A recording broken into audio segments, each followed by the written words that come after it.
Right now, it is time to bring in our good friends, Marcy and David, from the Berkshire Edge. You'll find that Berkshire Edge at theberkshireedge.com. That is the berkshireedge.com. And they've got stories 7 days a week, 24 hours a day, about not only South County, but the surrounding areas as well. So let's welcome them in this morning. Good morning, guys. Good morning. Good morning, Marshall. Well, good morning. So it's going to be a rainy few days. Rainy off and on right through Saturday and even into Sunday. But Sunday we should start to see some sun, and then it looks like Monday it'll be mostly sunny. But not just kind of like the nuisance rain. You'll get some steady rain, and then you'll get some showers. So I guess you know what they say: April showers bring May flowers. So. Right. It could be worse. So. It could be an April snowstorm. They also say that March comes in like a lion and goes out like a lamb, and we didn't have any lambs in March. No. So just as long as we don't have any. So we have our months are kind of screwed up. Yeah, just as long as we don't have any snowstorms. Rain. Just as long as we don't have any snowstorms in April, I'll be a happy camper. Right. Yes, and I'm always happy to have rain. Yeah. Because it does bring May flowers, and also it fills up our wells. Yeah, it's and I don't mind the rain during the weekdays, to be honest with you, because but on the weekends, okay, it can stop a little bit. But anyway, let's get to the stories because I was reading this at the berkshireedge.com. And it's kind of funny in a way, and that is the proposed short-term rental plan before the select board has been shelved for the time being because of potential conflicts. Now, this started out as a potential conflict, but now this story has become conflict. Yeah, this story has taken on a life of its own. Yeah, it has. What they're trying to do is to make sure that there's enough housing here, and we're talking about the Board of Selectmen, and they had a meeting that got to be quite heated, I might say. But in any case, when they talk about rentals, one of the problems was that the Select Board itself, a few members themselves are engaged in this. Well, only one. No, only one was. Ed Abrams. Girlfriend. There was. This issue of whether or not we can limit short-term housing in Great Barrington. We've talked about it before, but we had one select board member out of 5 who was accused of having a conflict of interest because his fiancée had a short-term rental. Now, an anonymous email has accused 3. Is it 2 others or 3 others? Yep. Of having conflicts because apparently their properties abut homes that are being used as Airbnbs. So there's conflict. As somebody points out, you can't live in Great Barrington. If you're going to have to comment on this, on this proposal, you can't live in Great Barrington because you will be accused of conflict of interest. It's interesting because it's being accusing of conflict of interest. One, because you or someone that you're related to owns a B&B, and the other one is because, you live next to a B&B and you obviously aren't going to like it. This is how's the state going to settle this one? Yes, right. I know. Yeah. It's damned if you do, damned if you don't. Yeah, no. So there's like only one member of the select board who has not been accused of having a conflict of interest. Right. I don't know, and of course this is an anonymous email from somebody, but they did list, the Airbnbs that were abutting the 3 other select board members. So. Well, I think. I think. Go on. Marshall, I'm sorry to interrupt, but I was just thinking that, that's transparency. I mean, the select board members should be out front about that. Well, I think you're right, but I also think that the state should not put much credence in that letter because it's an anonymous letter. I always think that Anonymous letter. if you're going to bring something That's up, put your name to it and stand behind it. Anonymous letters to state boards, by it being anonymous, it loses a lot of credibility. Yeah, it does. But apparently, this writer listed the properties next door to the properties where the select board members live, so that even if it is anonymous, it contained the evidence. It wasn't just an empty accusation or a secret accusation. But it does contain.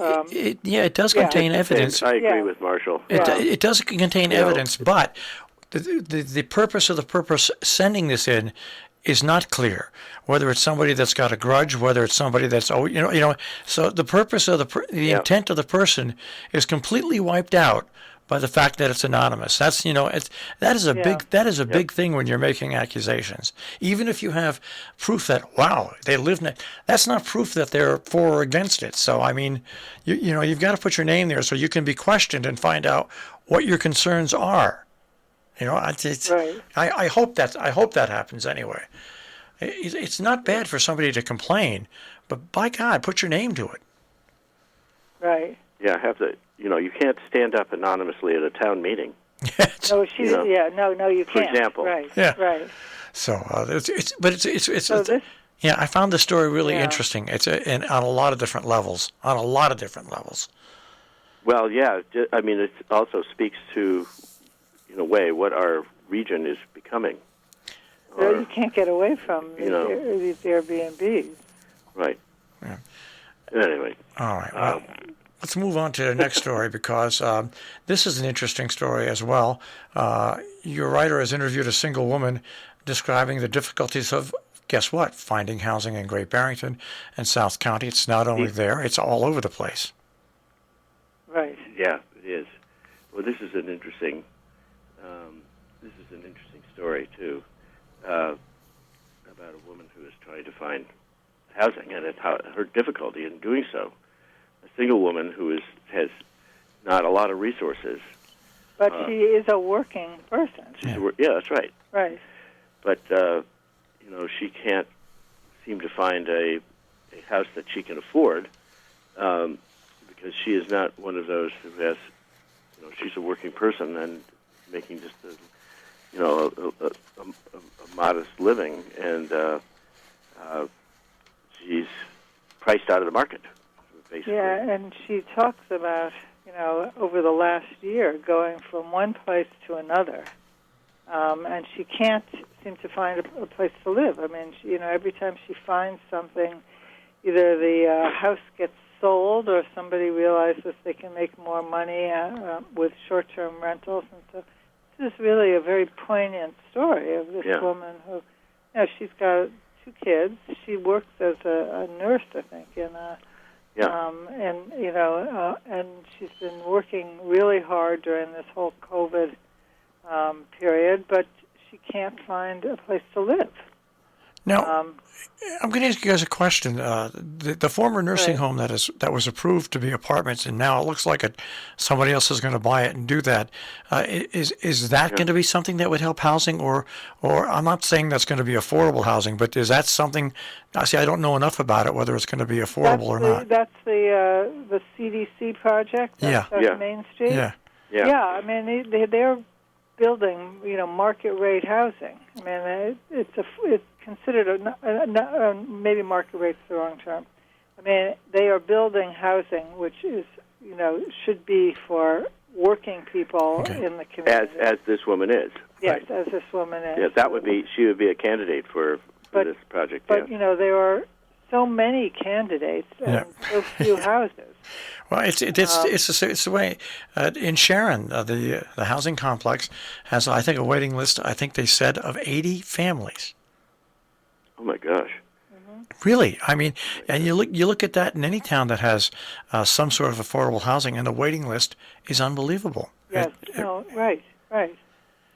But we had another very interesting article that David didn't put on the list, but we had on our, we do Business Monday. We try to aggregate our business stories on Monday, and this Monday we had a very interesting article from that was written for us from the organization called One Berkshire, which is trying to address economic development issues in the Berkshires, and they've written us an article titled "A Housing Vision for the Berkshires," and it's really a call to action to try to be part of an effort to solve the region's housing crisis. And it seems that One Berkshires, they've written a couple of articles for us, but in a previous article they described all the reasons that are leading up to the lack of large-scale production of new housing. So why you can't build new houses in the Berkshires, and they talk about inflexible zoning, burdensome state regulations, inadequate public funding, neighborhood resistance to projects, and also what we call infill projects, infill housing, which is to build where there's land or in people's backyards. Then they say, some houses have become professional offices. Some have become vacation rentals, and some were just left in disrepair. But and then the COVID pandemic brought even more problems because construction materials and labor costs rose, and there are a lot of new people coming into the Berkshires, and they seem likely to stay, and they have more money, and they've bought up housing. So they have put together a working group of people representing a lot of different stakeholders and organizations in the Berkshires, and have been working. I mean, and it was included not only One Berkshires, but the Berkshire Regional Planning Commission, and also members of the group represented municipalities, industry leaders, community organizations, and housing development organizations from across the Berkshires. So they have put out a new report called A Housing Vision for the Berkshires, which not only identifies the reasons for the problem, but also identifies nearly 60 strategies that will begin to address the housing crisis in the Berkshires. So we have this on our site. We have a link to this report, and also this article urges people to get involved in this problem, because it's not only a problem for those people that we may not know who can't afford housing, but as they point out, it's your neighbors, it's your family relatives, it's probably yourself who can't find a place to live, and also it's very bad for local businesses, because if you can't hire somebody to move into the area if they can't find a place to live. And we know afford a place to live, yes, right? Yeah, and we know that everybody in the Berkshires is looking for people to employ. I mean, we have restaurants and all kinds of businesses who can't afford to operate because they can't find workers. I mean, I know of 2 or 3 restaurants that have either closed or limited their hours because they can't find help. Yeah, it's a thing that goes. It's through every industry in our area, whether it's a small boutique shop, whether it's a supermarket, whatever. Like Le Bon's in Salisbury, a lot of their employees travel 35, 40 minutes to get to work. Right. That's just that's a bad sign. We have this terrific project in the summer in Great Barrington called Berkshire Busk. Somebody put it together for the first year last summer, and it's returning this summer. But they are street musicians who are performing in downtown Great Barrington on Friday and Saturday nights, Well, the whole point of the person who organized this, the whole point was to bring people downtown on the weekends so that they could shop in the local shops and eat in the local restaurants. And he was, very frustrated last year because the local shops didn't stay open. I mean, this Berkshire Busk starts at 6 o'clock, and on Friday nights and Saturday nights, and the shops were all closed. Well, upon further investigation, he decided that the reason they're all closed is they couldn't find help. Yeah. And the owners who had already been in the store all day, didn't want to be in the store until 9 p.m. on Friday night and Saturday night, and they couldn't find anybody to help them. So, this is a terrible problem for economic development in the Berkshires housing. So, I urge people to go to our website. I mean, this is an article. If you scroll down the home page of The Edge, you come to a section called Business, and there you'll see an article called Business Monday, A Housing Vision for the Berkshires, and you can click on it and read the report, which is very interesting. And, of course, at the end of the article, they say, get involved. I mean, go to your, participate in local meetings. Get in touch with your local state reps and ask them to pass laws that make it easier to build housing in the Berkshires, or speak in favor of housing development in public forums and in your own circles. So, this is an effort to address it. Whether or not it'll be successful, but it certainly is a problem that people are beginning to acknowledge. All right, let's move on to the next story. It's gone so long. That's right. Let's move on to the next story. Very important issue. Yeah. The Housatonic school building. It looks like that you got some potential for sale there. Yeah, at last. The in the center of the village of Housatonic, which is part of the town of Great Barrington, has been this handsome old building that is that the town has been trying to find a use for since the school is no longer the school building is no longer used as an elementary school since they built the consolidated elementary school, a new one, and so they've been for a number of years trying to find a project that would make use of this handsome building right in the center that overlooks the village. So it looks as if, fingers crossed, that they may be able to find a buyer who is going to redo this building for housing. So we'll see. That's one of the projects that the town has had for a number of years. Yeah. And they have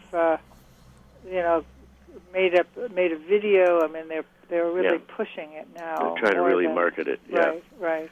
All right, you need to explain to me a little bit about your next story, and that is an Upscale soup kitchen opening in Pittsfield. Oh, yes.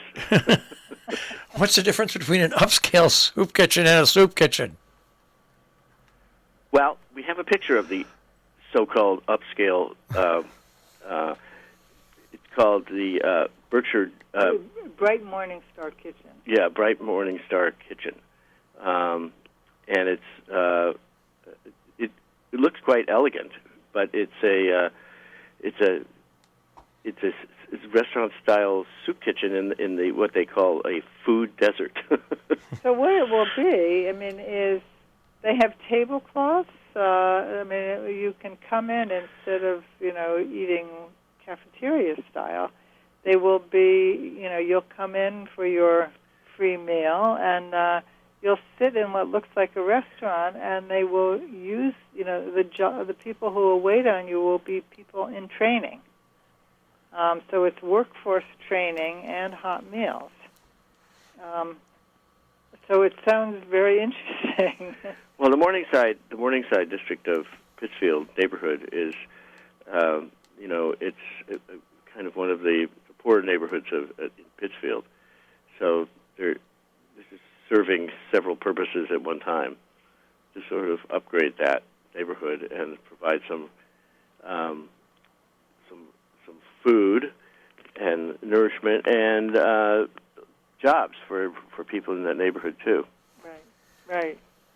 And they said when they were on opening day, diners had a choice of either a shaved steak sub on a whole grain roll with peppers and onions, or smoked corned beef and cabbage, or a vegetarian beans and rice with cabbage.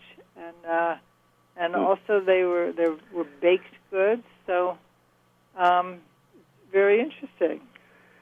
Well, right, and this so-called Dream Center has really grown, so that they have been able to get 14,000 pounds of food a month that are served through mobile food pantries. So this is a very good project. And we wish it well. We do. All right. We only have about 2 minutes left, so pick your story, number 5 or number 6. It's pick your story. Yes. Well, we'll just mention, number 5 very quickly. There was a very interesting and beloved man, a rabbi named Everett Gendler, who lived in South County, who died, and we have a lovely profile of him. And then the next story, which David can probably talk more about, is a story about. So anybody who knew Rabbi Gendler can just go to it and read it. Right. And then we have an article about a double bass player. Yes. It's a concert preview of a concert that will be taking. Who's gathered a septet of bass players, which is. These are quite hefty instruments. These bass players, these huge bass string players, and there'll be 6 or 8 of them, right, depending on the piece, playing at the same time. Right, at Tanglewood. Right, at the Lindy Center, Sunday at 3 p.m. And it's kind of unusual because there's not much music that is written for just bass players. No. No, and I think this could be quite stunning, actually, and I think kind of reprieve the reputation of the instrument, that big, string instrument, and so this sounds really interesting. All right. Well, that's it. Right? That's it. Well, but once again, what we like to explain that we only touch on a few of the stories, highlighting a few of the stories that you'll find every day at the BerkshireEdge.com. If you want to know what's going on, that is the site to check on every day or twice a day because they upload stories all the time. And like I said, we just have a few moments. And we have a terrific calendar too. That where you can find out. Everything that's going on in the Berkshires, right. With the links to get tickets, and if you want to go, so and it's organized by date, by venue, by town, and by group. So if you're in town and you want to know what's happening in your town, you search by your town. Right. All right, that's it. There you go. The BerkshireEdge.com guys. We'll speak to you next week. Yes. Take care. Okay. Bye. Bye-bye. Bye-bye. Once again, you'll find the BerkshireEdge.com at the BerkshireEdge.com. That's simple enough.